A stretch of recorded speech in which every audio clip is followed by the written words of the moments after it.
everyone, welcome to Healing Through Your Story. I'm Leslie Karen Hammond, known by many as the Empowering Story Whisperer.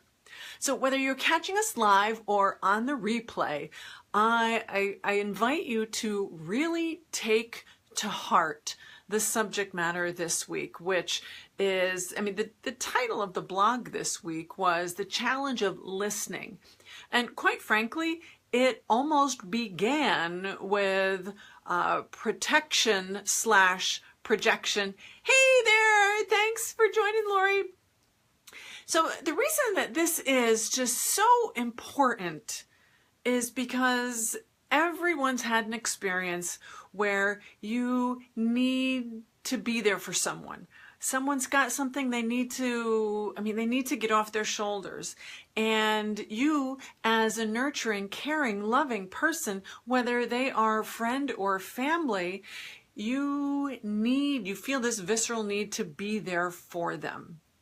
Well, every once in a while, there is what can be termed as a literal, like an emotional dump. And I've done this myself when there's just so much going on, everything feels so heavy, and I just need to get something off my chest. I'm much more conscious of that than I used to be, say 20 years ago. So much has changed in that time frame. However, so the thing, the crux of what this week is about is that you'll, from this point forward, approach when someone needs to talk to you, when they need an ear or when they need a shoulder, is that you can approach the conversation from a different place, because everyone has left an exchange like that at some point when they have felt really drained or really heavy. And one of the ways that you can determine whether or not that's happened is in the following hours or even days after having a conversation, your energy's not as high, or you have almost like a heartache. Like it's almost as though you took on that person's pain, and that's not healthy.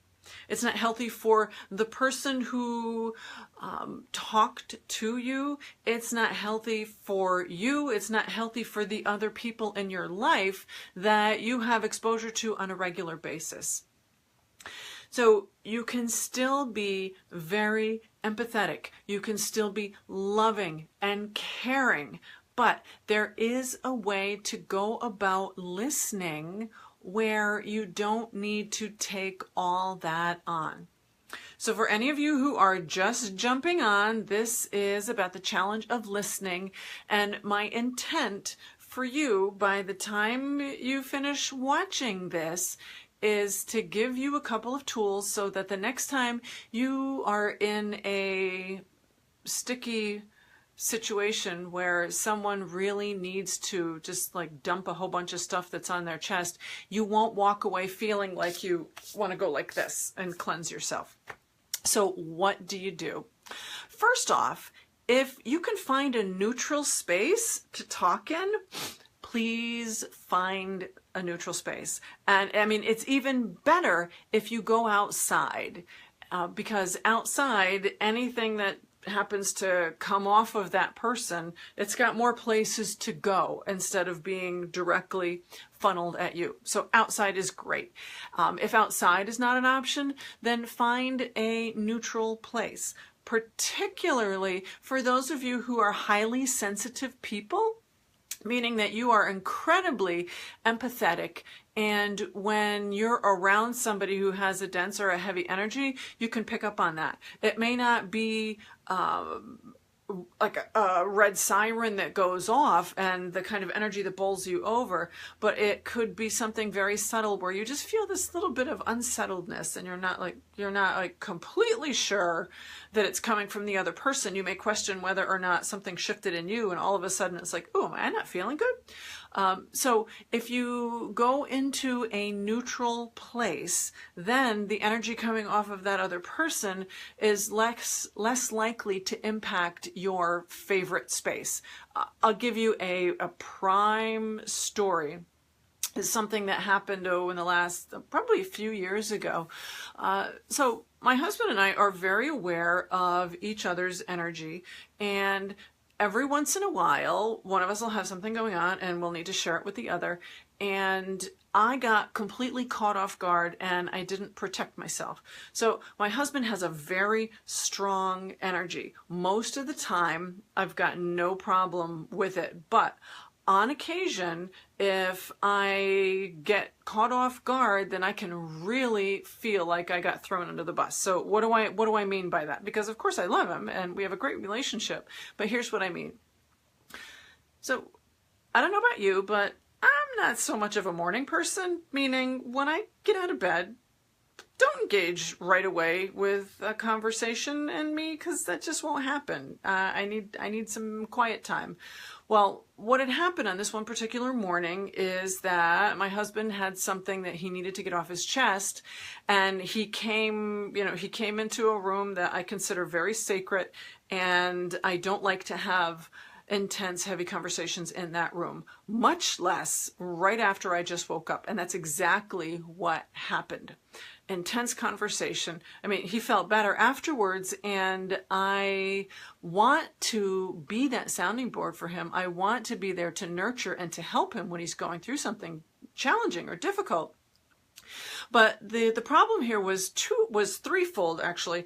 First of all, the engagement happened right when I woke up, so I didn't think to protect myself in like any way, shape, or form. So I wasn't completely awake.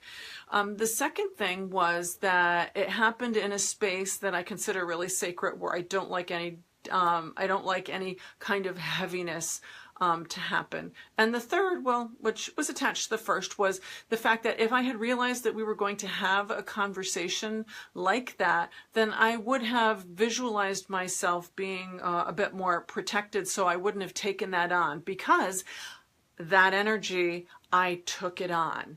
And my intent for that day was to be in super creativity mode. I had a lot of writing to do. And as a result of that conversation, I felt like I just took on the weight of the world and I couldn't do anything. I lost all inspiration to write. In fact, I was really frustrated. And it's easy to say that I was angry with him for just like kind of dumping like that, but I was really frustrated with myself for not setting a boundary of saying, okay, I need a little time before we have this conversation.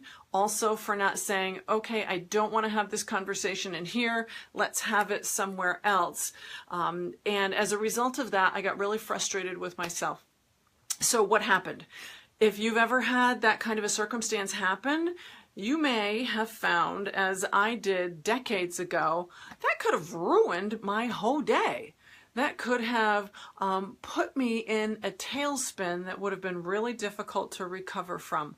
Because you know how it is when you first start processing things and you aren't quite sure what end is up and what to do with stuff. And so it's easy to go into reactive mode instead of proactive mode. So fortunately, with all of the couple of decades of work, I was able to go into proactive mode. So one of the first things I did was I smudged the room, and then I went outside, and I just realized that what I'm about to share is called quote unquote earthing. So I went out and I got my bare feet on the grass, and I did some deep breathing, and I connected with the earth, and just to get myself back in balance. And not only did I smudge the room, but I smudged myself and I smudged him. Excuse me.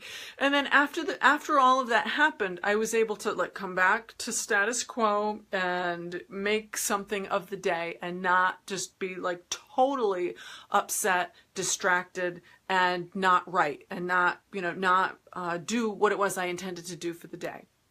So protecting yourself when you know you're going to have an intense conversation is really important. And I'll share another quick story. This was it was either like last summer or 2 years ago. I met a woman who I like absolutely love, and I went down to her beach house, and what I thought was going to be an hour, maybe 90-minute visit turned into 3.5 hours. And very dynamic woman, and we both got into sharing really intense personal stories. It was as though we had known each other for lifetimes.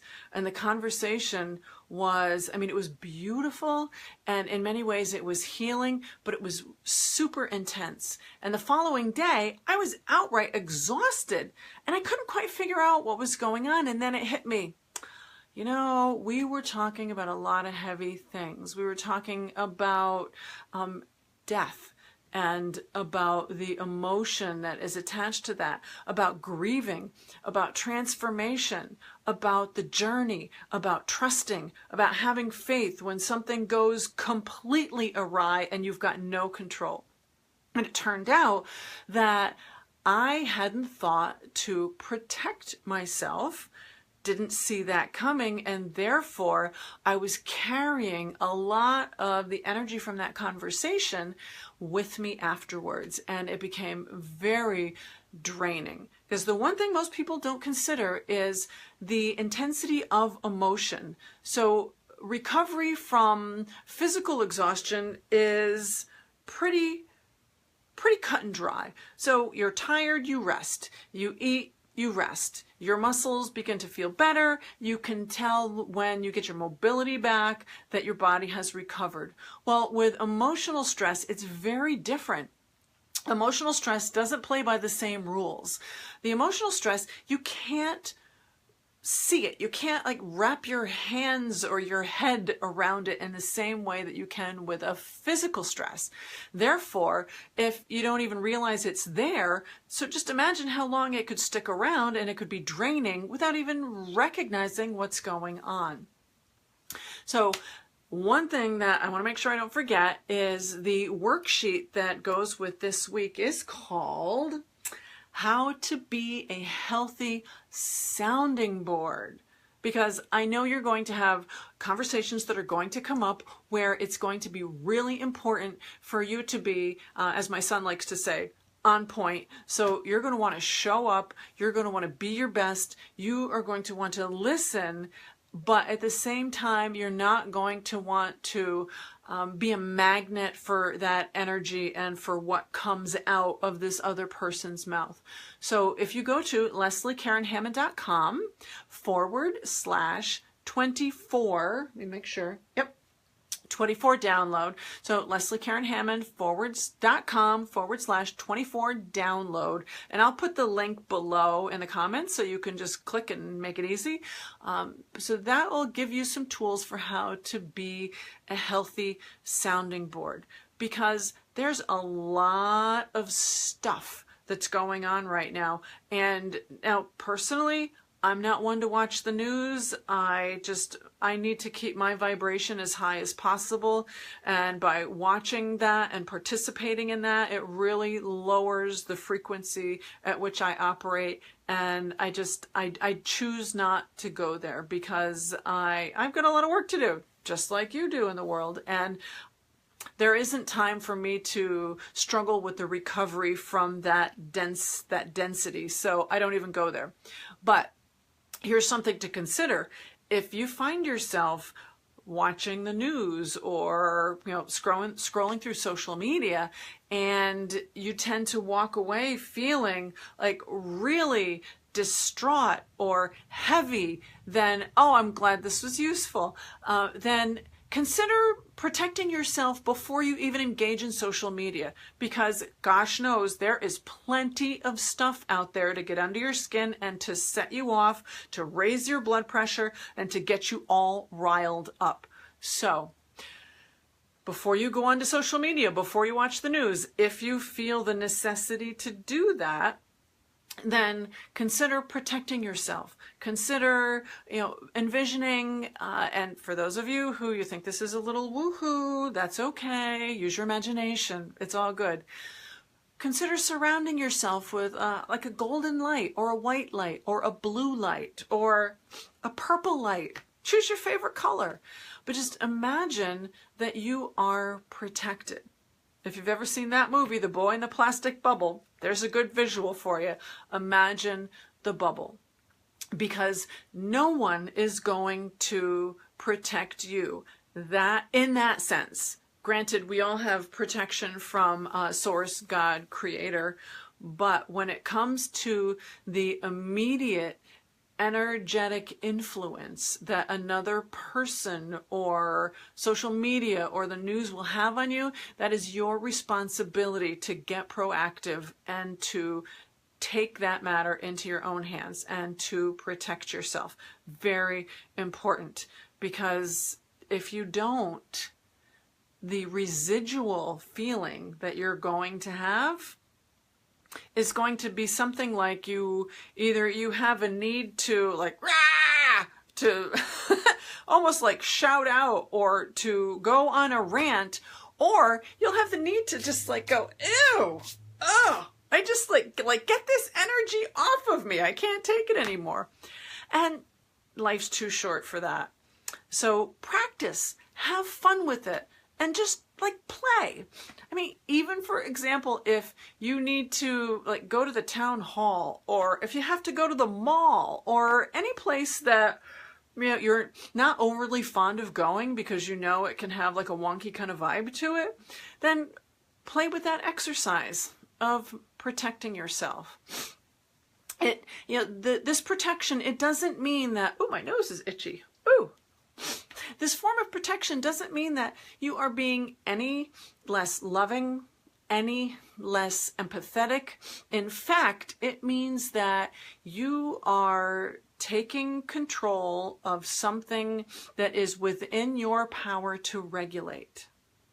And you may find that this is a muscle that you build, just like when you build that intuitive muscle or when you build that listening muscle. It takes practice. Don't be discouraged if it takes you, it's going to take you as long as it's going to take you. And one of the things that you can do is set the intent in advance that, okay, I know I'm going to be going into this situation, and please help me. Please protect me. Give me a little boost here because I'm new at this. I'm going to get better, but I could use a little help. Don't be afraid to ask for help. Never be afraid to ask for help. Ooh, itchy nose. So I'm just check my time in here. Want to make this short and sweet. Okay, so your homework is to go and get that worksheet. How to be gotta look at it again. How to be a healthy sounding board. The link will be below, so just give me a couple minutes to put it into the comment section. And to practice protecting yourself, because once you get really good at this, you'll find more people want to talk to you because you become an even better listener. And just like one last tip I'd like to offer is that when you are in the position of being a sounding board and listening, it's important to listen completely and fully, not to formulate your opinions and not to worry about forgetting something that you want to tell this person. This is their time to share what they need to for them to feel better.